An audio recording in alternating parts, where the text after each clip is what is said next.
few months ago, this would have been inconceivable. Such is the pace of racing car development. In June 1962, I went down to Dorking to Rob Walker's Pitbrook garage, where I'd arranged to hitch a lift to Spa for the Belgian Grand Prix.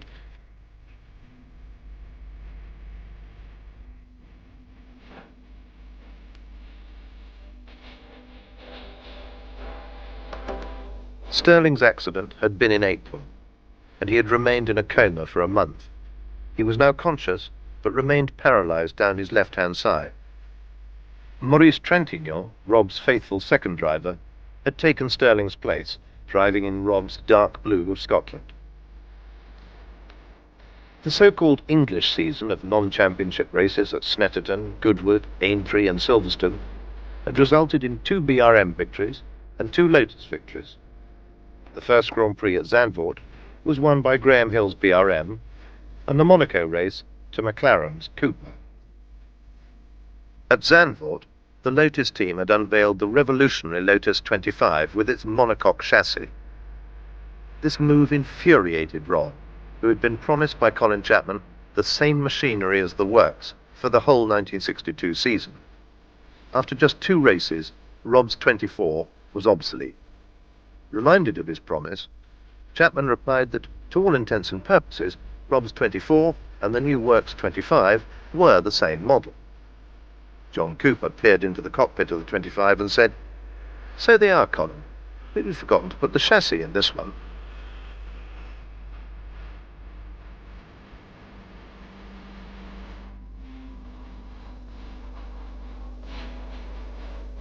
Al Francis relaxed while he could, for at the circuit he was sure to be busy.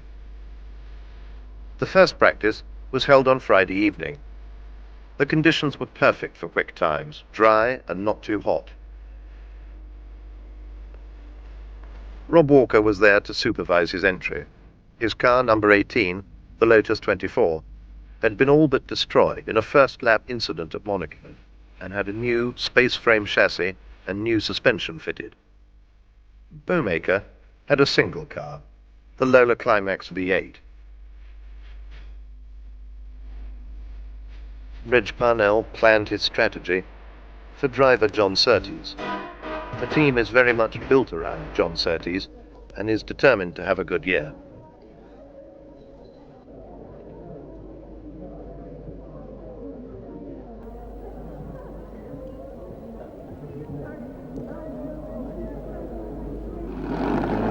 Ferrari had entered 4 of their 120-degree V6 cars almost unchanged from 1961.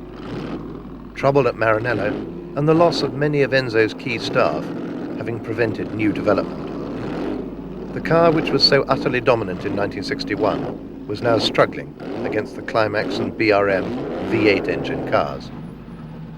The Ferraris were to be driven by world champion Phil Hill, Belgian Willy Meiress, Giancarlo Baghetti, and the 20-year-old Ricardo Rodriguez, making only his 3rd Grand Prix start.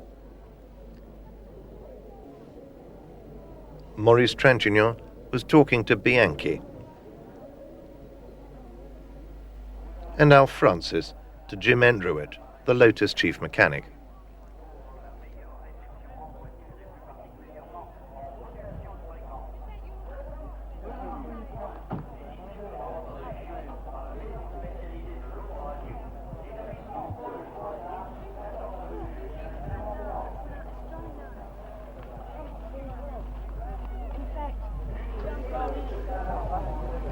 The single-plane crankshaft of the Climax V8 engine necessitated mating exhausts from each bank of cylinders. Betty Walker, as usual, helped Rob with the lap scoring and timekeeping, and records are kept of all practices. Maurice Trintignant is now a Legionnaire d'honneur for his services to French motorsport, and is in his 13th season of Grand Prix racing, the oldest driver in town.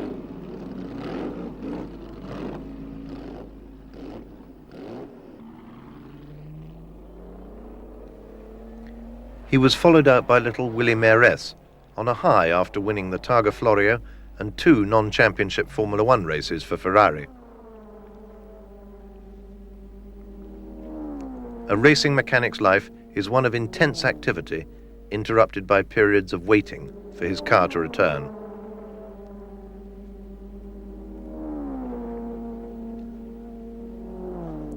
Trintignant complained to Alf about some aspects of his car's handling.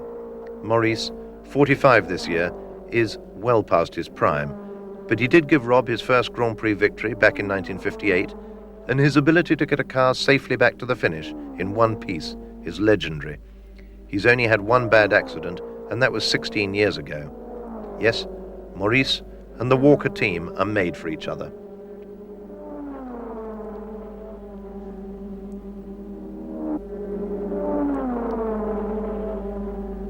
It was decided to make some small adjustments to the steering geometry.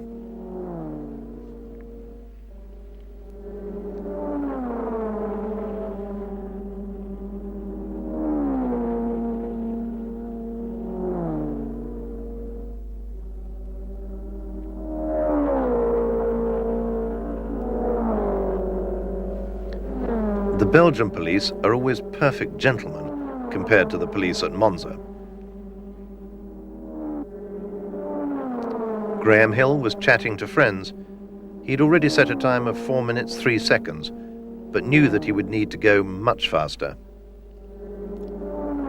Famed motor racing correspondent Bernard Caillet offered his opinion to an interested observer. Meanwhile, Maurice Trintignant was being interviewed by the French television service, recording his Gallic charm.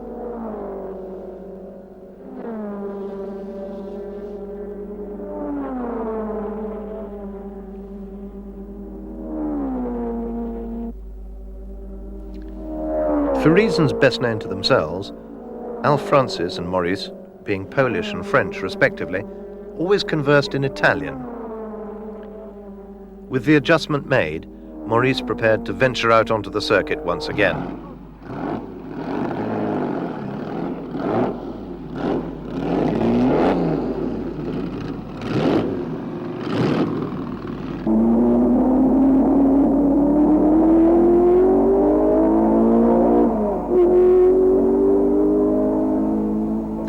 I think racing cars should have at least 6 and preferably 8 cylinders if they are to sound like racing cars. The Yankee was getting some advice from Alf.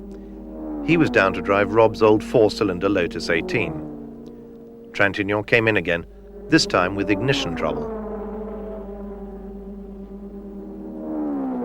As Alf talked to Colin Chapman, the Lucas representative got to work on his transistorized ignition system. Maurice also sparked himself up. A Gauloise, I think.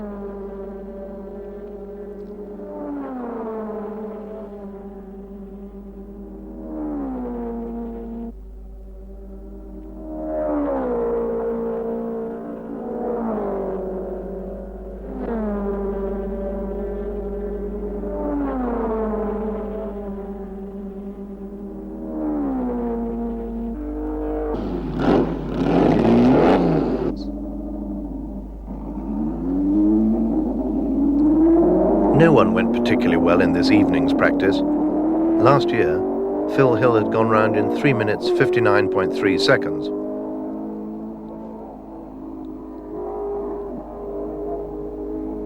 Only 2 cars had managed to get below 4 minutes, which is an average of 131 miles an hour. One of them was the Lotus, driven by Trevor Taylor. Jim Clark's Coventry Climax V8 had damaged itself when a dowel in the camshaft driving mechanism had shared. The second car to go under 4 minutes was the Ferrari of Phil Hill, who was describing his quick lap to the Rodriguez brothers. Phil, the reigning world champion, was born in Miami some 35 years ago and is in his 5th Grand Prix season. He's always been associated with Ferrari cars, having commenced his career in the 1952 Carrera Panamericana.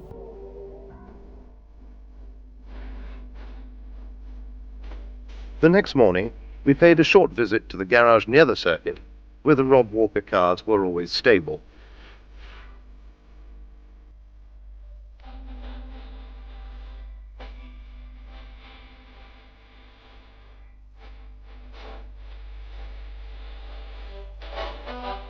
There, the UDT driver, Maston Gregory, the likeable American, had called in and was entertaining Al Francis.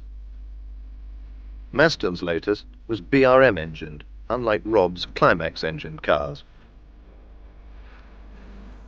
We watched Saturday practice from Master Village, as the cars come through the tricky long S bend before going down towards Stavelot.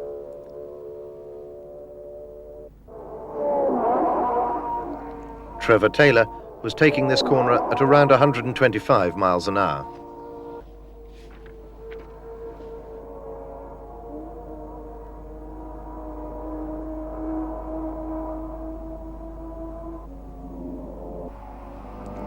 Next through was Ricardo Rodriguez.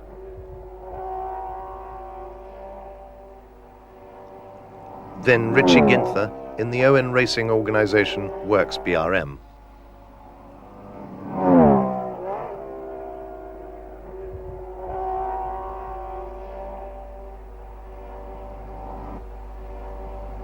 Willie Meres's Ferrari had also beaten the 4-minute mark. The wonderful 14.1-kilometre circuit runs deep in the Ardennes forest, between the villages of Francorchamps, Malmedy and Stavelot. After the start, the cars go downhill, left-right uphill through Eau Rouge, one of the best-known corners in the world.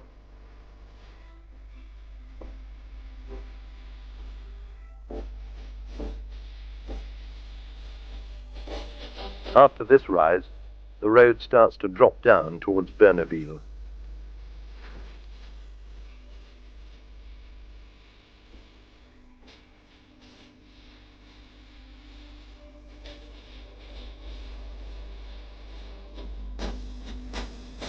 Then comes the very fast open section at Malmedy.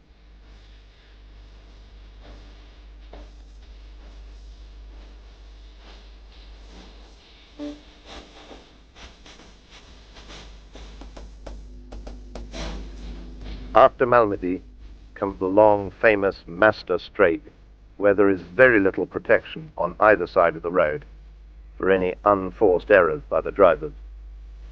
Next is the tricky long S-bend near the railway station, and then on, dropping now towards Stavelot. We note that this is a road circuit, complete with houses, walls, telegraph poles, and all sorts of other objects at the side of the road. The 120-mile-an-hour Stavelot curve takes us back onto the return leg of the circuit.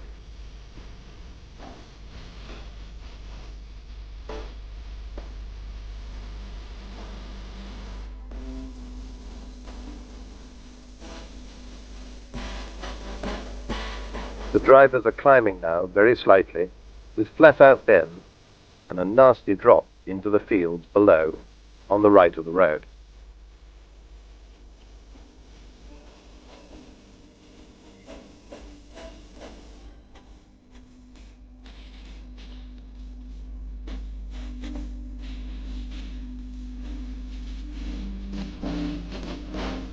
On up towards Blanchimont, past the clubhouse, and so to La Source hairpin, the only slow corner on the whole circuit, before returning to the pits.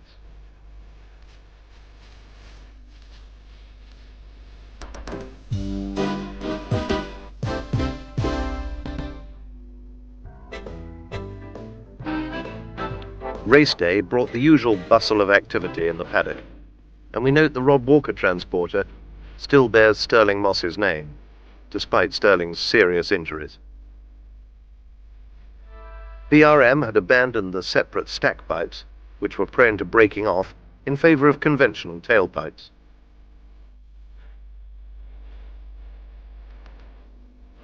Jack Brabham was now running his own team and using a Lotus Climax as a stopgap until his own car was ready.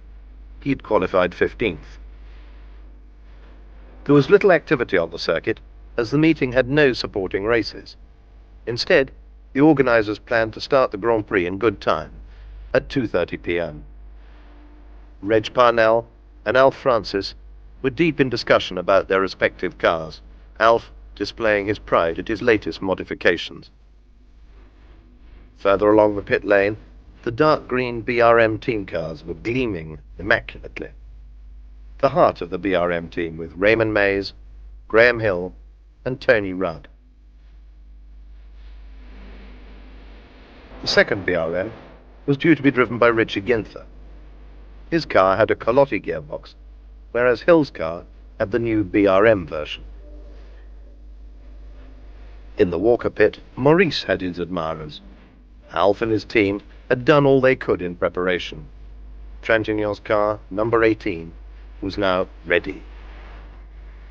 Betty and daughter d'Auvergne Walker prepared to cope with the lap charts and timekeeping.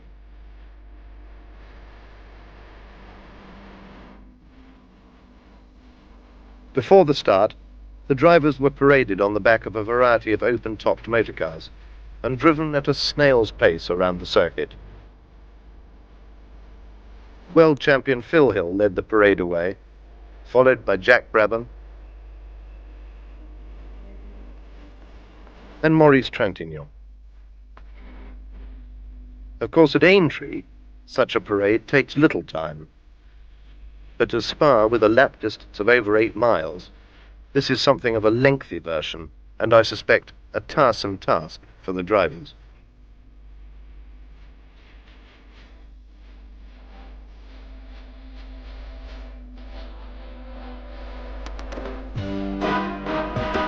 Bringing up the rear of the parade was Louis Chiron, now 63, and one of the few men around who has driven in Grand Prix both before and after the war.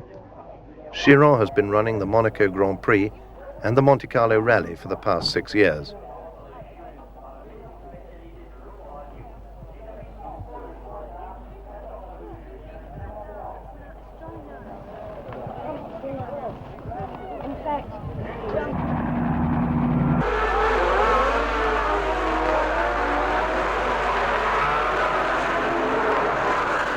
All the cars got away cleanly. Through Eau Rouge, the order was as in practice: Graham Hill, McLaren, Taylor, Mayress, Gregory and Ireland.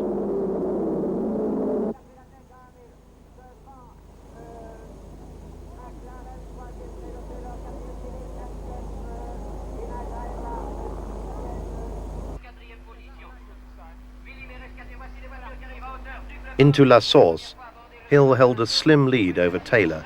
McLaren was third, and Jim Clark a fantastic fourth, up from 12th on the grid.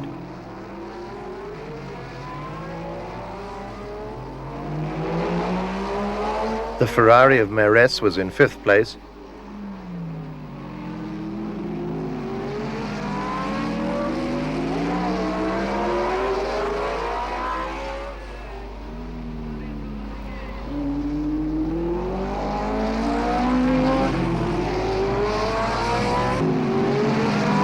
By lap 2, Trevor Taylor's Lotus led, followed by McLaren, Mayress, Graham Hill and Clark. Baghetti had already stopped with ignition trouble. Rob checked the times, but Trintignant was simply not quick enough and was lying well back.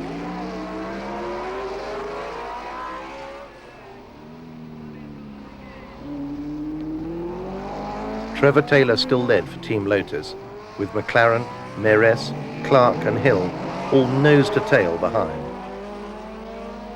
Teammates Rodriguez and Phil Hill were 6th and 7th, with Innes Ireland 8th. The 5 leading cars were having a tremendous battle and were continually passing and repassing one another. Trintignant was 13th, but his engine was not at its best.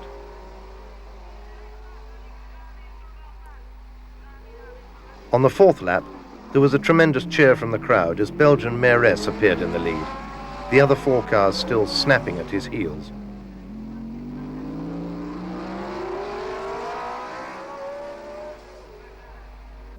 Through Eau Rouge, it was Mayress, Taylor, McLaren, Hill and Clark. These 5 were now well ahead of the chasing Ferrari duo.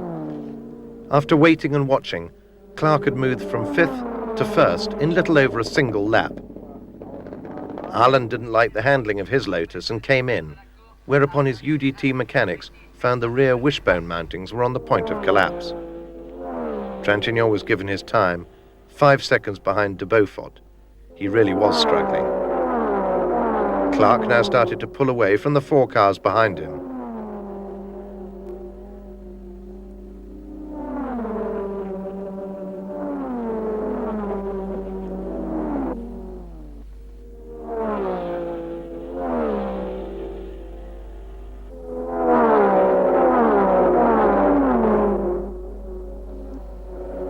Graham Hill's BRM was another with ignition trouble, and he was struggling to stay with the leading group.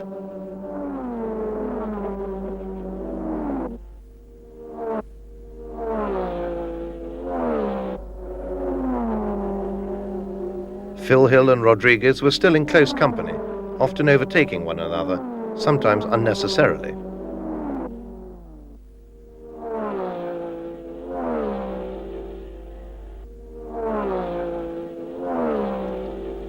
Innes Ireland had gone over to tell Colin Chapman about his broken Lotus.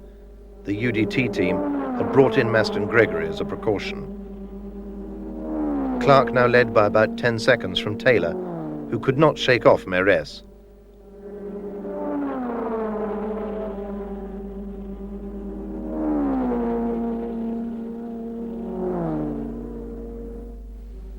The Hill and Rodriguez Ferraris were about to lap Trintignant.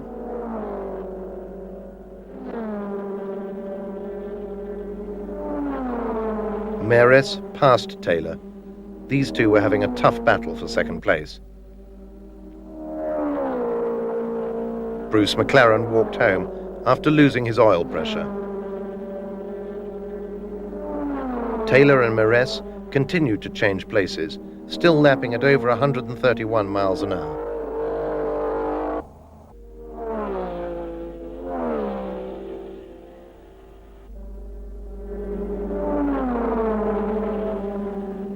Rob was in the unusual position of not being in the picture at all. The absence of Sterling certainly showed in the team's performance.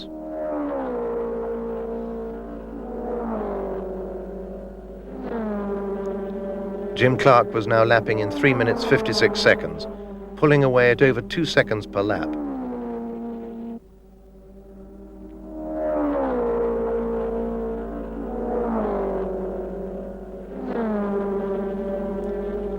Trevor Taylor and Meres seemed to get close to each other.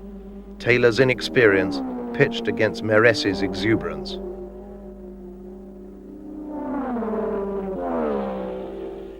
And then on lap 26, the inevitable happened.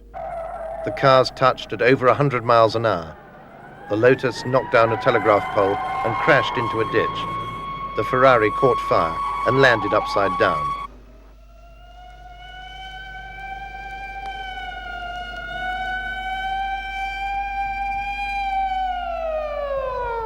Luckily, both drivers were flung out of their cars, and so were okay.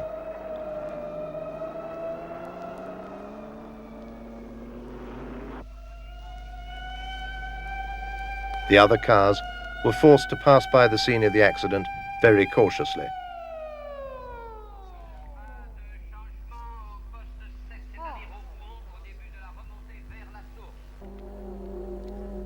The race continued, with the 2 remaining Ferraris now in 3rd and 4th place. The second works Cooper of South African Tony Maggs retired with gearbox troubles.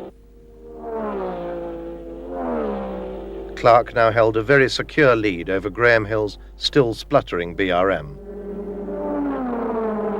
Surtees slowed past the Lotus pit to tell them that he had seen Taylor and that Trevor was uninjured.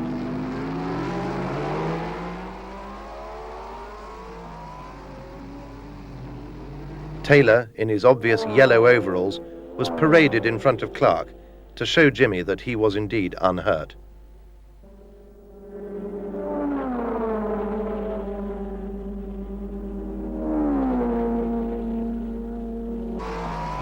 Clark was now able to tour home, having driven a well-judged and intelligent race.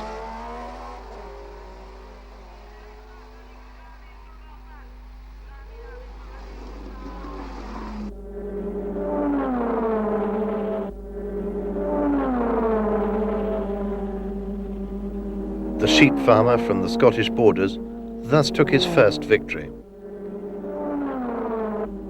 Graham Hill was second, and Phil Hill just pipped teammate Rodriguez for third on the line. Graham thus moved into an outright lead in the World Championship standing with 16 points to Phil's 14. Trintignant ended up 8th.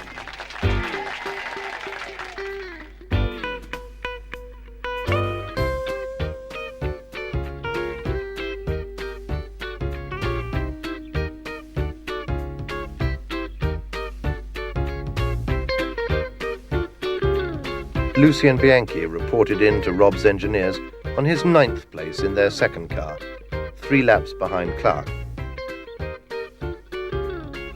Clark also won that year at Aintree and Watkins Glen, but Graham Hill's victories at Monaco, Nürburgring, Monza and East London in South Africa made him the 1962 world champion.